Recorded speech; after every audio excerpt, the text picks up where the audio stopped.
negative.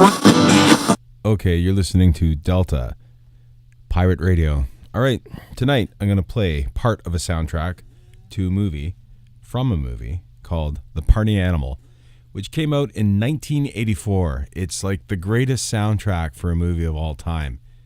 But the thing is, it's not on. If you can find it anywhere, keep it, because they didn't have permission to use any of the music for the soundtrack. So I think it did come out briefly in 84, but then it was immediately yanked. So the movie is fine. You can still probably find that somewhere. But the soundtrack was not, you could not purchase it anywhere. So some great music on it, though, for the time and for all time. And anyways, just a brief synopsis of what The Party Animal was. Features a guy named Pondo Sinatra. He's a college boy with a problem. Women have nothing to do with him. That's his problem.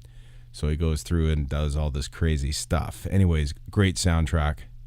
And again, it was never properly released because they did not have the legal right to use the music for the movie. Yeah, they pirated it. Go figure. Okay, so the first track we're going to play is a track called Rain by a band called Dream 6. Dream 6 later became Concrete Blonde. Love the tune. Actually, I'm out in the shop right now. It's raining. And the song is called Rain. So here we go. Rain by Dream 6 on Delta Pirate Radio.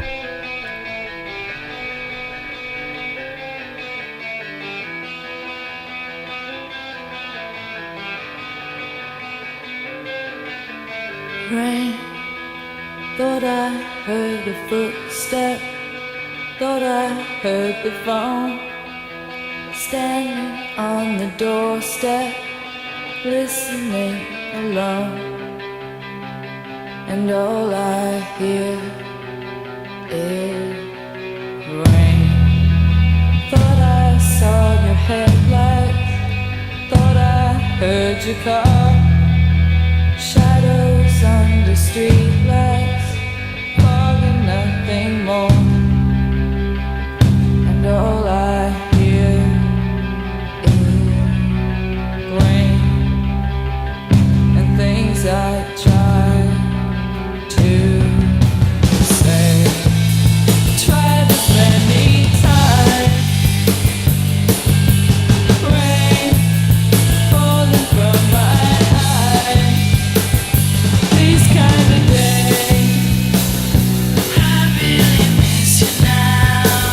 Seasons have changed again, I really miss you now. I said your name, I wonder where you are, watching the rain, and it makes me remember things I tried to say.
Saw your face, only cloudy images on my window pane, and all I hear is rain, and things I try to say. All right, that was Rain by Dream 6, a.k.a. Concrete Blonde. Back before They were Concrete Blonde. Okay, up next, we're going to play, in no particular order, from the soundtrack of The Party Animal, 1984. Great movie, ridiculously funny movie. I should watch it again. It probably doesn't hold up very well. Anyways, we're going to play the Buzzcocks, Harmony in My Head. And here we go on Delta Pirate Radio.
Gotta love the Buzzcocks. Okay, we're gonna play the next tune, and again, these are not necessarily in order of the soundtrack, which technically does not exist legally.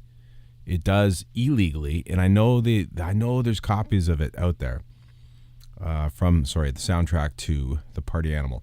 All right, next we're going to touch on a song which is called The General by the Untouchables. Now, this came out in 1983, 1 year before the movie was released. So this was brand new, and the producers of the movie, whatever, they just used the song.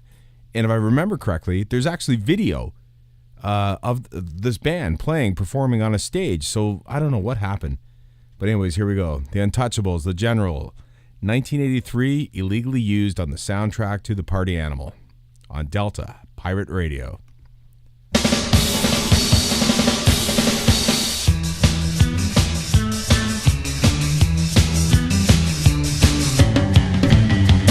Get up, 1, 2, 3, 4. Let's fight, let's run those floors. I wanna see you down on your hands and knees. By 0800, if that's as popular as me.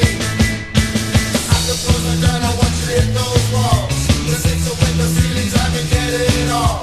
If this is tough, just forget one thing.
All right. You got the Untouchables, who are undeniably ska. Now, the funny thing in my brain with ska is I always thought it originated in the UK. I don't know why that is. The Untouchables actually formed in 1981, and they're credited as being America's first ska band. Ska did not originate in the UK or America. It originated in Jamaica back in the 50s. It combined calypso with jazz, American jazz. And a lot of bands have actually had ska and used ska and had influences, like the band No Doubt. They have a couple songs. I forget the name of the album, but it's definitely ska. You can tell by the upbeat, the downbeat, whatever the offbeat, whatever that is, that beat that makes you jump. I was jumping in my chair. Sublime, they have the band Sublime used some of the ska influence as well. And all right, this soundtrack covers a few genres. Already we've gone from rock to punk to ska. Ska, I love the word. Anyways, we're back to punk, I believe, with a band called Chelsea, War Across the Nation. I think I'm right in this being punk. Here we go on Delta Pirate Radio.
All right, War Across the Nation, Chelsea. What a great, you know what I mean?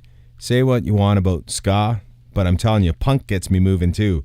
Okay, so Chelsea came about in the mid-'70s, out of the UK, obviously, and three of those members from that band went on to form Generation X, which I believe was Billy Idol's first band before he went solo.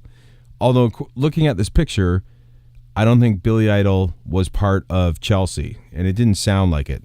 At any rate. Okay, so we're going to play another song. Oh, yeah, the other thing about War Across the Nation, I'm bouncing around in here, and somebody in the neighborhood was firing off fireworks. At least that's what I'm hoping was going on, because it sounded like a war. Anyways, okay, the next song, in no particular order, off of the Party Animal soundtrack, is a tune called Just a Girl. Actually, this ties back into the... I mentioned No Doubt. You know, although that song, I'm Just a Girl, that they released wasn't necessarily ska, but anyways, things are getting too convoluted. I'm thinking too much. Not very acceptable title, you know, by today's standards, I must say. What do we know about this? The Convertibles? Not a lot. I searched them. All I can find is this guy named Douglas Sovereign, who is a bassist that he looks like he's been in every single band ever. Trash, bass 2, blues band. Oh, yeah. Well, whatever. Anyways, here's the song. You're listening to Delta, Pirate Radio, The Convertibles, Just a Girl.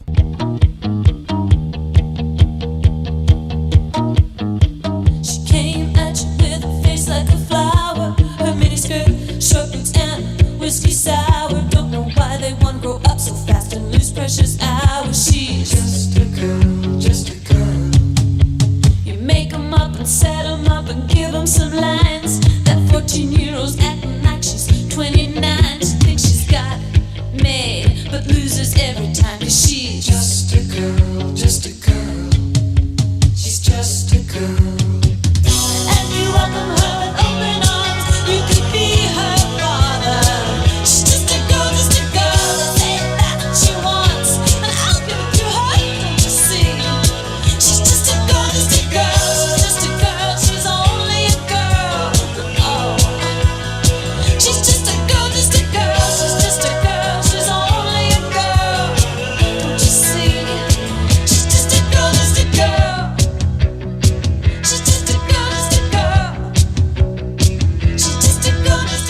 All right, that's the Convertibles with Just a Girl.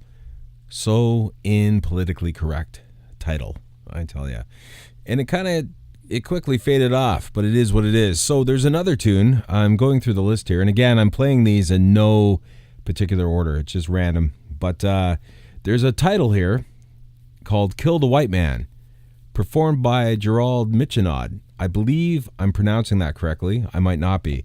I've looked everywhere for this song because I'm so intrigued, and I can't find it. The closest thing I can find is a tune by NoFX called Kill All the White Man. Now, I was torn. Do I play this? I don't know if it's truly the original artist playing a version of something. There's slightly different titles, so I'm interested. I listened to NoFX and their song, and it's actually recorded well. It was at the played live at the Hurricane Festival 2015. Good tune, man. Like it was up. You know, it was reggae too. It was very it had that tempo to it. Great stuff. So I can't play it because I can't confirm this is from the illegal soundtrack of the Party Animal. So what are we gonna play? Look over here. We got they really like the Buzzcocks on this. So I think we're going to end with two Buzzcock songs. Right now I'm going to play the Buzzcocks, I Don't Mind, on Delta Pirate Radio. Reality's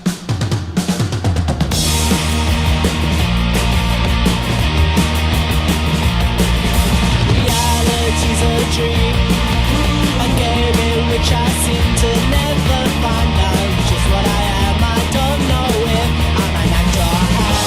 But if you don't mind,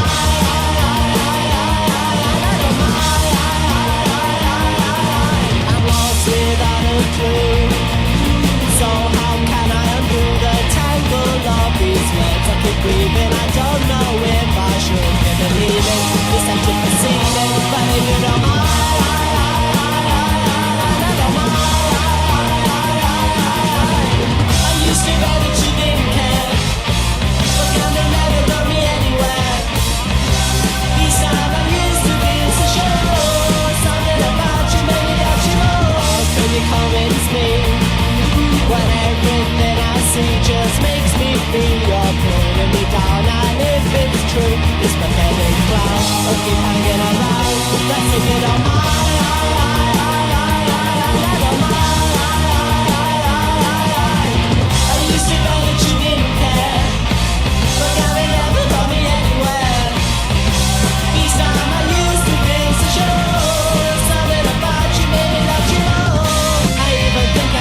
That was I Don't Mind by the Buzzcocks.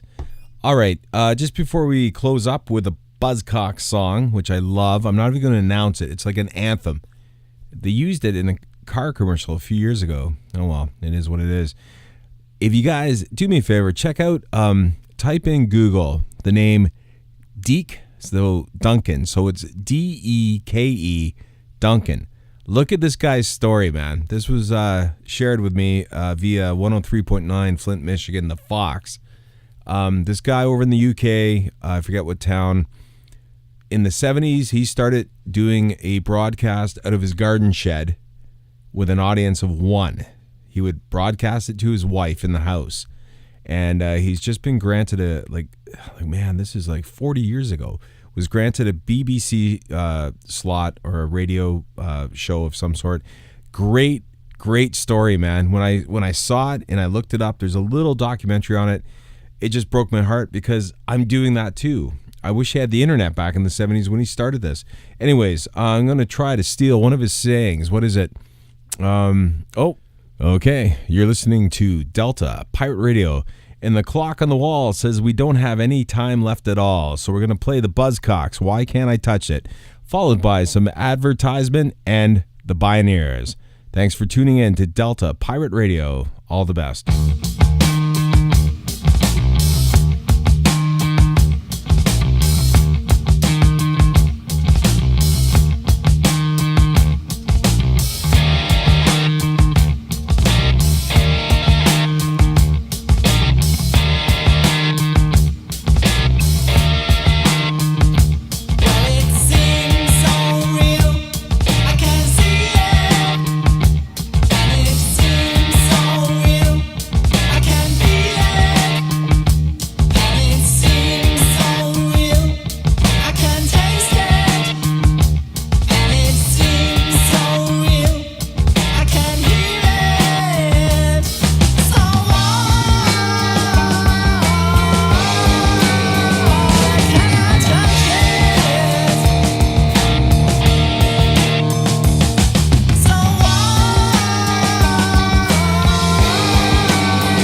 Hey, do you like bed and breakfasts? Do you like Motorhead?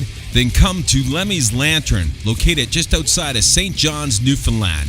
Featuring world-renowned chef Mike Donnelly and all the Jack Daniels you can drink. Caught so fresh it jumps right from the ocean through our kitchen window onto our pan and served to you. Sundays and Wednesdays are live poetry night featuring readings from a local that invented the sea-doo. Come to Lemmy's Lantern, Newfoundland. The following program is made possible in part by Organic Valley Family of Farms, organic and family-owned since 1988. Learn more at organicvalley.coop. By Park Foundation, dedicated to heightening public awareness of critical issues. And by support from listeners like you, helping air Bioneers radio programs worldwide free of charge. Visit Bioneers.org. Welcome to the Bioneers, Revolution from the Heart of Nature. And so the idea was, how do you harness this capitalist engine to create a more broadly shared prosperity? And once they decided to do that, then they said, well, what do we do with this wealth if we're going to make it more broadly shared? Do you just have everyone make more income? And they said, no, it makes more sense. Let's think about what are the things that people need in their lives. It's all alive. It's all connected. It's all intelligent. It's all relatives. We stand at the threshold of a historic opportunity in the human experiment to reimagine how to live on Earth in ways that honor the web of life, each other, and future generations. It's a revolution from the heart of nature and the human heart. In this series, The Bioneers, Revolution from the Heart of Nature, we celebrate social and scientific innovators with breakthrough solutions for restoring people and planet, creating a future environment of hope.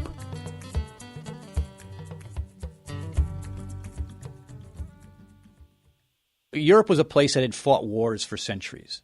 These were countries that had plowed their resources, their wealth into becoming military warring machines, which should sound familiar to Americans. And it didn't work out very well. After they fought 2 world wars, interestingly, it was the conservative politicians of Europe, people like Konrad Adenauer from Germany, Winston Churchill from Britain, that said, we can't do this anymore. This is totally destructive to our well-being, and we've got to come up with another way. And that's where they began crafting this social capitalism. To describe the original vision of the European Union, the global financier and public intellectual George Soros invoked the idea of a fantastic object. A fantastic object signifies an unreal but attractive object of desire. Soros wrote that the original vision for the EU was for an open society, a, quote, association of nations founded on the principles of democracy, human rights, and the rule of law that is not dominated by any one nation or nationality. Its creation was a feat of piecemeal social engineering, led by a group of far-sighted statesmen who understood that the fantastic object was not within their reach. They set limited objectives and firm timelines and then mobilized the political will for a small step forward, knowing full well that when they accomplished it, its inadequacy would become apparent and require a further step, unquote. The first small step forward was to create the euro as a common currency. The euro made Europe a global economic power. Europe watcher Stephen Hill calls the EU model social capitalism. It's a new economic species of capitalism that shares prosperity more widely, institutionalizes broader national democracy, and is designed to create long-term environmental sustainability. Hill contends it may be the most important innovation in the world economy since the rise of the corporation as the greatest wealth generator in history. Hill believes the severe shocks from the 2008 global economic and banking crisis are now forcing the EU to take the next bold steps toward a United States of Europe. He says we have a ringside seat to history, and the whole world is watching.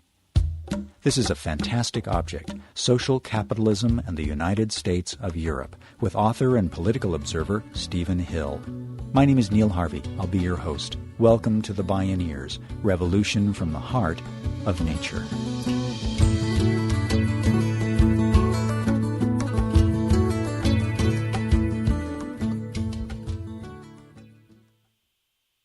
The The 27-nation European Union is collectively the world's largest economy, producing over a quarter of global GDP.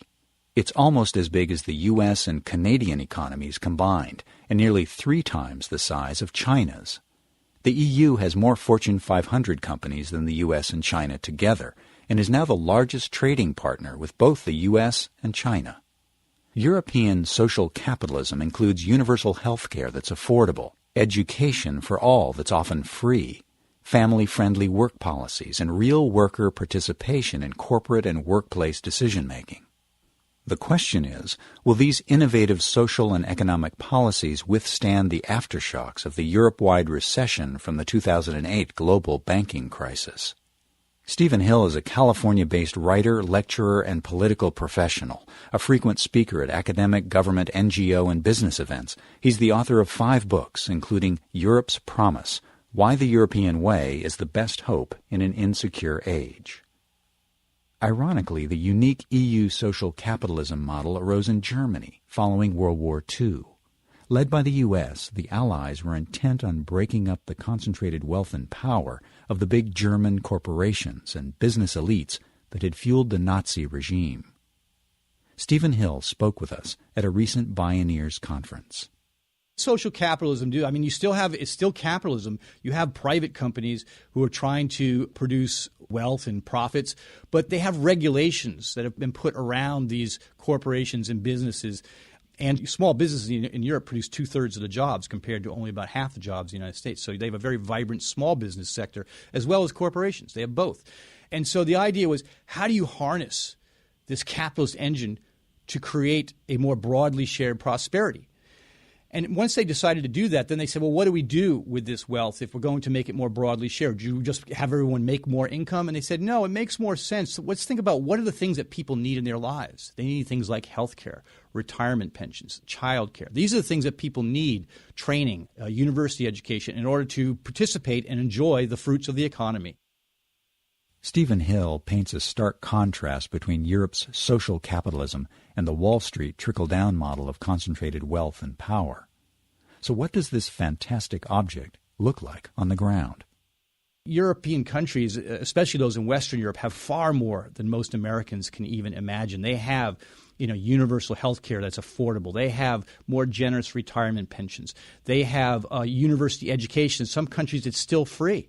And in others, it's a few $100s. I mean, in the United States, American students graduate tens of thousands of dollars in debt. They have child care that's at least 6 times less expensive. Some countries in Europe, the child care costs no more than what you just pay into the taxes. They have kiddie stipends for families of all economic levels. When you have a child that's born, you get a certain amount of money per month, $200 to $300 to pay for the things you need for your newborn. They have more vacation. They've been able to do all this in a way that's much more ecologically sustainable. The average European uses half the electricity and emits half the carbon of the average American, even though they have a standard of living that's at least as good and in some ways better than ours. Their ecological footprint, as it's been called, is half of that in the United States. So in many, many ways, the European way of life, the European way, as I call it, is really leading the 21st century. In fact, European countries, not the U.S., have provided the most innovative, pragmatic models for economic and environmental sustainability. Closely watching are countries such as China, India, Brazil, and Australia. Take health care.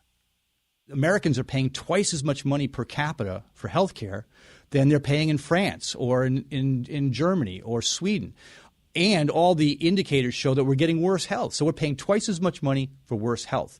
Why? Because we have this decentralized, hodgepodge, for-profit system, whereas in Europe they've created not really a centralized system. For example, Germany, the backbone of the healthcare system is 200 private insurance companies, not government-owned, but they're all nonprofits.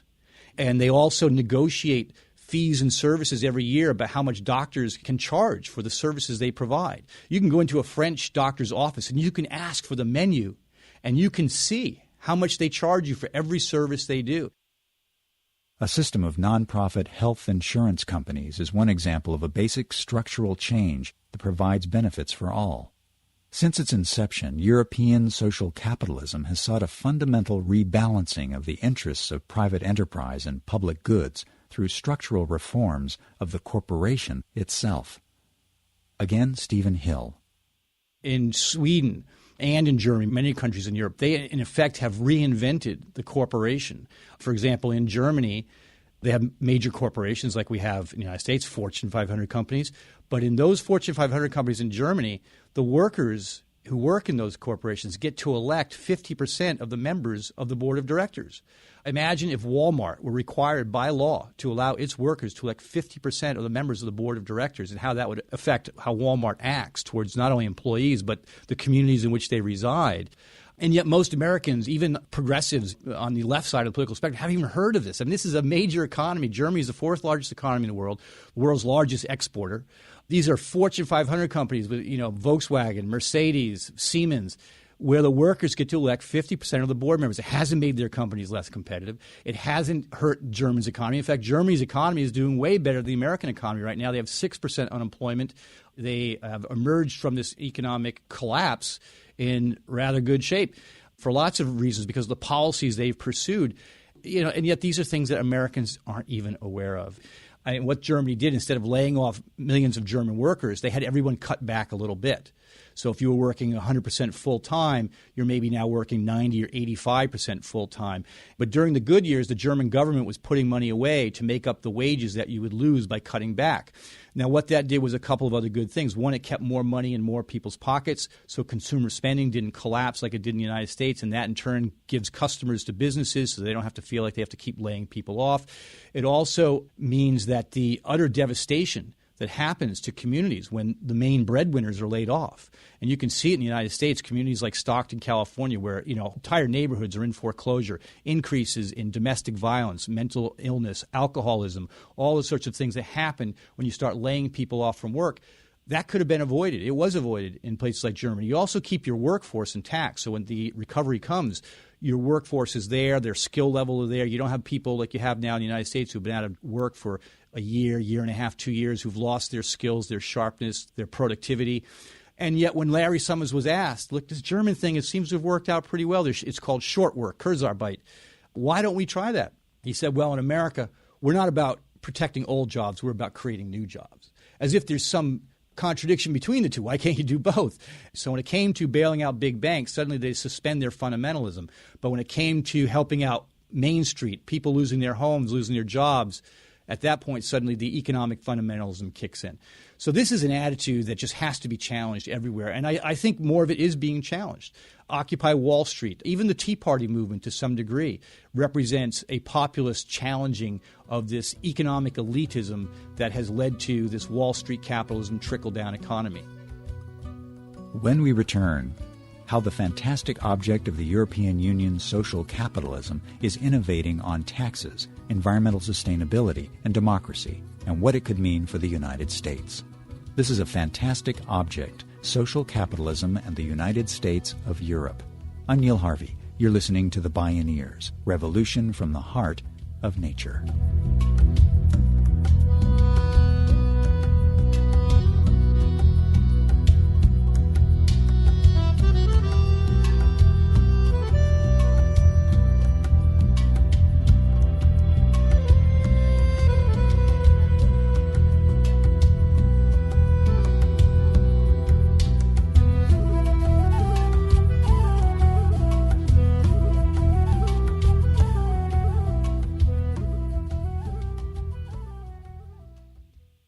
Bioneers Revolution from the Heart of Nature is made possible in part by John Masters Organics. Feel good about looking good. Learn more at johnmasters.com. Free distribution of this program is made possible in part by support from listeners like you. To explore more Bioneers radio shows and conference videos for free, visit bioneers.org. European social capitalism delivers affordable universal health care, education, child care, and other public goods. But U.S. economic fundamentalists attack the European model because they say it requires the bugaboo of high taxes. Stephen Hill urges a closer look. I mean, one of the things you hear about the European system is that Europeans pay a lot more in taxes than Americans. And this is another myth because Europeans get a lot more in exchange for those taxes that Americans have to pay for out of pocket. So, for example, if you're an American paying for health care and you're paying high premiums, the Anthem Blue Cross just announcing an increase of up to 40% in health care premiums. You're paying higher deductibles. That's all coming out of pocket. If you're paying more for child care, if you're graduating tens of thousands of dollars of debt with a university degree and you have to pay that back, that's all coming out of pocket. And yet when they start figuring out who pays more in taxes, they don't even look at these sorts of things. It's kind of remarkable, really, to think of how bad, with all the economists out there, and all the money that's spent on research, that the analysis is so shoddy that they don't even look at what you're paying out of pocket to get what Europeans are getting in exchange for their taxes. Hill points out that the tax criticism is largely a smokescreen designed to protect highly profitable U.S. industries and the wealthiest Americans. According to the IRS, in the 15 years before the Great Recession of 2008, the 400 wealthiest Americans saw their incomes rise by 392%, while their average tax rate fell by nearly 40%. The wealth of the top 400 became greater than that of the bottom 150 million Americans combined. Nor has this trickle-down economy benefited the 46 million Americans living under the poverty line by 2010.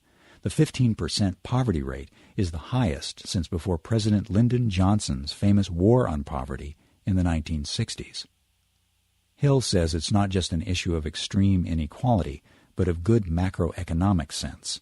Without consumers to buy goods and services, the economy will keep spiraling downward in a tailspin.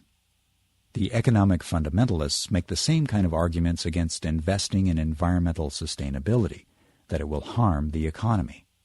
Stephen Hill says that's just another smokescreen. Europe is just doing so much more than the United States when it comes to sustainability and making their businesses sustainable, making their economy green, and in the process creating green jobs. They've created hundreds of thousands of green jobs across the EU. And as a result of this, you see that Europeans are emitting half the carbon, using half the electricity. It takes 40% more fuel to go a mile in an American car than it does in a European car or a Japanese car. They're doing it in a whole range of ways. I mean, you have, for example, the low wattage light bulbs, the CFLs, where they take a fifth of the power now to create the same luminosity. You see those throughout Europe. In fact, they passed a directive that the companies and households had time to implement them, but now at this point you can't get an incandescent bulb in Europe. Motion sensors in rooms, so when no one's in the room, the lights go off. They're doing things like green building design that are way beyond LEED checkoff system that we have here that really just is not very efficient in certain ways. I mean, they are rethinking buildings. They're making buildings where, for example, the buildings are hermetically sealed and air inside can't get out unless you let it. And as you let the air inside out, it can hand off the heat, if you will, in the building to the air coming in. And so you can heat a household for the amount of electricity it takes to run a hairdryer.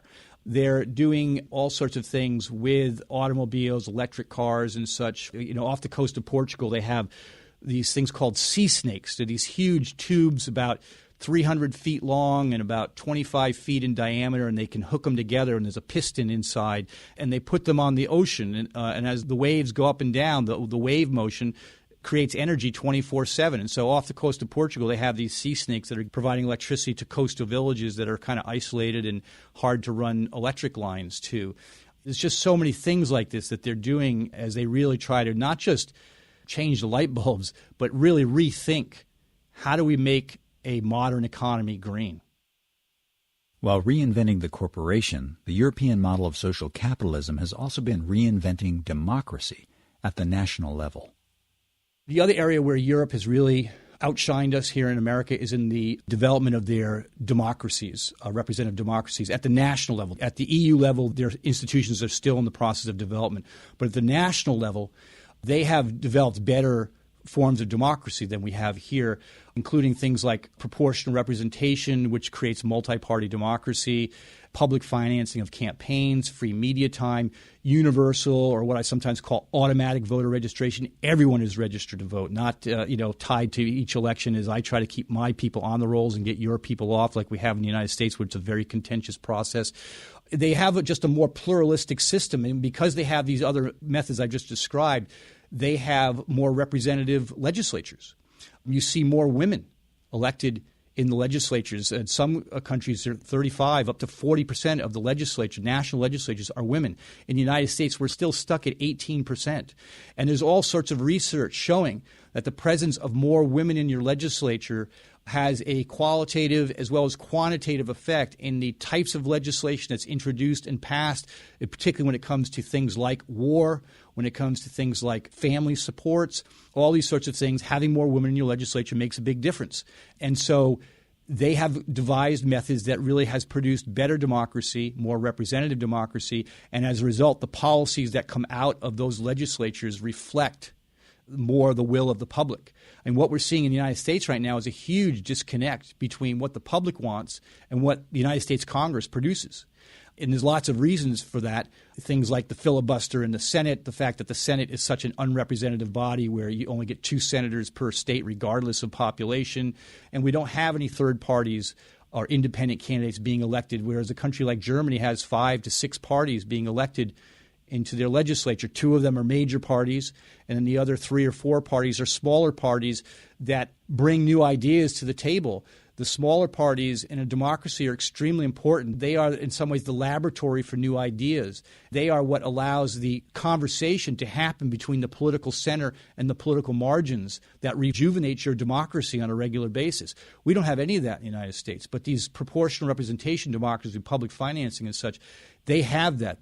In Sweden, Germany, Denmark, you can see 19-year-olds being elected to the national parliament, young people getting elected to the national parliament. What a concept to represent young people and their concerns and issues.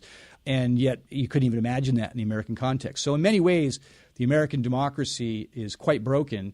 And in order to fix the economic problems that we've spent a lot of time talking about, we are going to have to fix some of these political democratic problems as well in order to get to those economic problems, because right now the economic system has basically captured the political system, and it's not just a matter of too much money in our elections. I wish that it was that simple. It's because we don't have things like proportional representation, free media time for candidates, automatic voter registration, and lots of other little side features that you see in Europe that help to promote democracy. Things like question time in the House of Commons in the UK. They have that in Sweden and others, where the party leaders debate once a week the issues in a very dramatic fashion. There's just so many things they're doing there that are quite interesting that we could learn from. These kinds of democratic models operate at the national level throughout Europe, but not for the European Union itself, where there are legitimate and acute issues of undemocratic governance structures yet to be resolved. Stephen Hill contends that the current European economic crisis can be a positive force because it's compelling Europe to confront the next necessary steps its founders foresaw to decide if it's going to become the U.S. of E. For instance, will the EU agree to become a true fiscal union with coordinated budget management and central lending? Will it become a transfer union where better-off members can subsidize worse-off states? After all, Californians get back only 75 cents on every federal dollar they pay, whereas Mississippians and Alabamians get back $2 for every dollar. And will EU politicians be able to gain public support toward full political union? Hill reminds us what it took for the American colonies to become the United States. They're having problems, been having problems after this economic collapse with the Eurozone and coming up with a currency. And, there's a lot of headlines about that, people saying, the decline and fall in Europe, as Time magazine has said.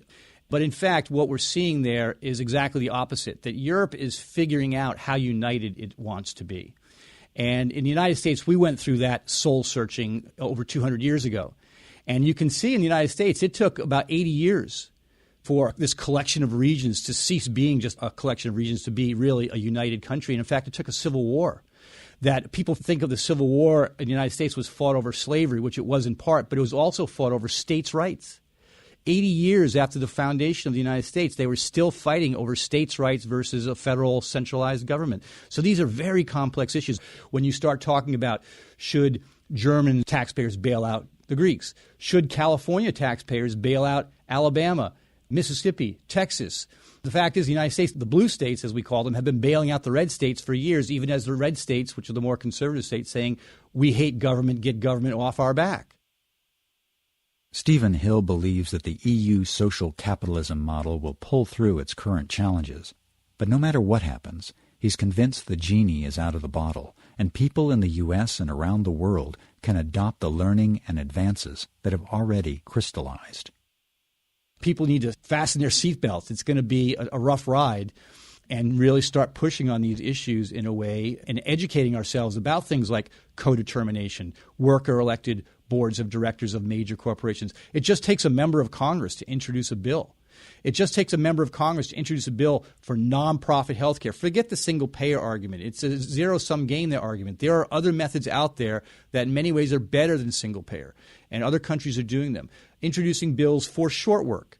Even now with over 9% unemployment, we could still have some people cut back a little bit at their job and take the people who are unemployed and have them fill the time that's created by having people cut back a little bit because of short work. So there are policies we could be pursuing right now. We can pursue them in 5 years. We can pursue them in 10 years.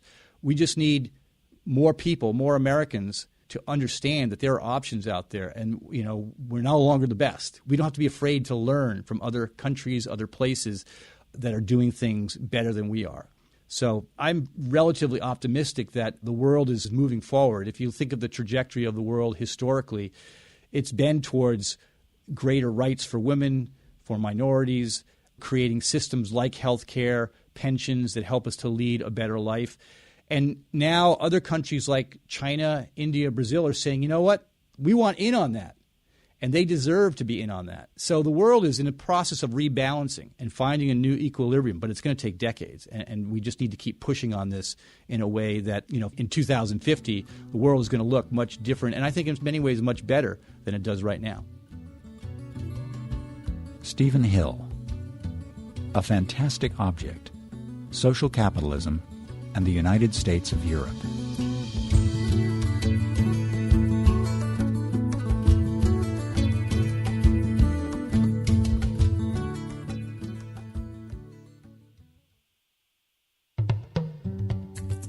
You can listen to a variety of Bioneers radio shows and view conference videos online at bioneers.org, where you can also learn about attending the National Bioneers Conference or a local Bioneers Conference near you. The Bioneers Revolution from the Heart of Nature is a production of Collective Heritage Institute. Executive producer Kenny Ausubel. Written by Catherine Stifter and Kenny Ausubel.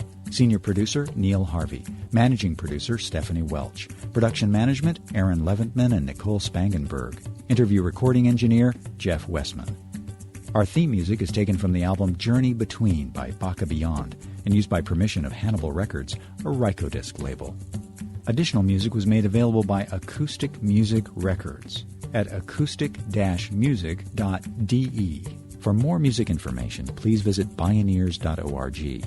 The opinions expressed in the Bioneers Revolution from the Heart of Nature radio series are those of the presenters and are not necessarily those of Collective Heritage Institute, the underwriters, or this radio station. My name is Neil Harvey. Thank you for listening. I invite you to join the Bioneers in inspiring a shift to live on Earth in ways that honor the web of life, each other, and future generations. This is program number 1312.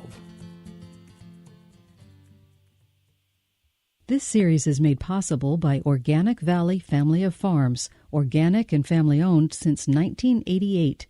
Learn more at organicvalley.coop. And by Park Foundation, dedicated to heightening public awareness of critical issues. For more information, visit www.bioneers.org or call 1-877-BIONEER.